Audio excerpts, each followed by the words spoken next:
بسم اللہ الرحمن الرحیم۔ السلام علیکم ورحمۃ اللہ وبرکاتہ۔ علماء یہود کا وفد حضور علیہ السلام کے پاس آنا۔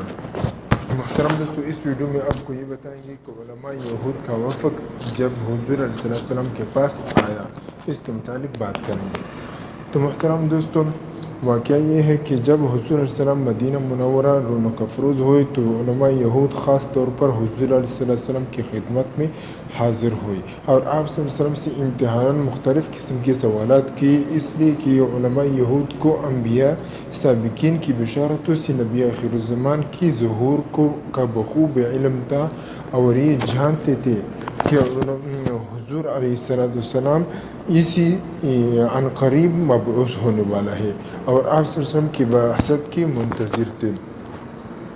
تو اس لیے وہ خاص طور پر حضور علیہ السلام کے پاس آئے۔ قسمت نے جس کی پیشان اقبال پر حرف سعادت لکھ دیا تھا، وہ آپ کو دیکھتے ہی پہچان گیا کہ یہ وہی نبی برحق ہے جن کی انبیاء سابقین نے بشارت دی ہے، اور بلا تردد اور بلا توقف ایمان لے آئے، اور جس کی قسمت میں محرومی تھی وہ محروم ہو گیا۔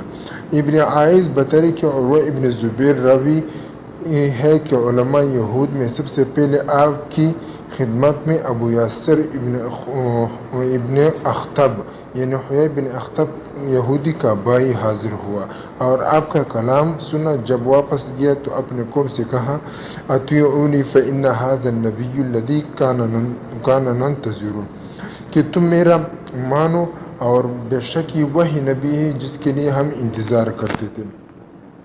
لیکن اس کے بھائی حیی بن اخطب نے اس کی مخالفت کی، اور قوم میں ابو حیی بن اخطب جو تھے وہ بڑا سردار تھا اور بڑا مانا جاتا تھا۔ قوم اس کی اطاعت کرتی تھی، اس پر شیطان غالب آیا اور حق کو قبول ہونے سے روکا۔ قوم نے اس کی اطاعت کی اور اس کا کہنا مانا، اور ابو یسر کا کہنا نہ مانا۔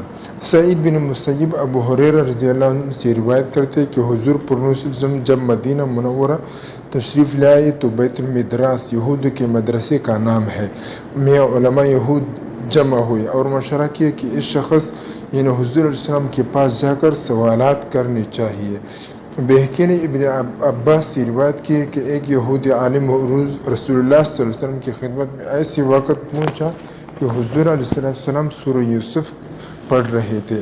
اس نے اس پر پوچھا کہ محمد صلی اللہ علیہ وسلم یہ سورت آپ کو کس نے تعلیم دی ہے؟ آپ نے فرمایا، یہ اللہ تعالیٰ نے مجھے تعلیم دی ہے۔ اس کو بہت تعجب ہوا اور یہودی عالم فوراً یہود کی طرف واپس گیا، جا کر یہ کہا کہ محمد صلی اللہ علیہ وسلم قرآن پڑھتے ہیں، وہ ایسی ہی کتابیں معلوم ہوتی جیسے تورات جو موسیٰ علیہ السلام پر نازل ہوئی۔ یہود کے ایک جماعت کو اپنے ساتھ لے کر آپ کی خدمت میں آیا۔ ان لوگوں نے آپ صلی اللہ علیہ وسلم کی صورت اور صفت کو دیکھ کر پہچان لیا کہ یہ وہی نبی ہے جن کے آمد کی توریت میں خبر دی گئی ہے، اور اس کی دو شانوں کے درمیان مہر نبوت کو دیکھا، اور آپ صلی اللہ علیہ وسلم جو سورہ یوسف پڑھ رہے تھے ان کو خوب غور سے سنا۔ سن کر یہ حیران رہ گئے اور سب اسلام لے آئے۔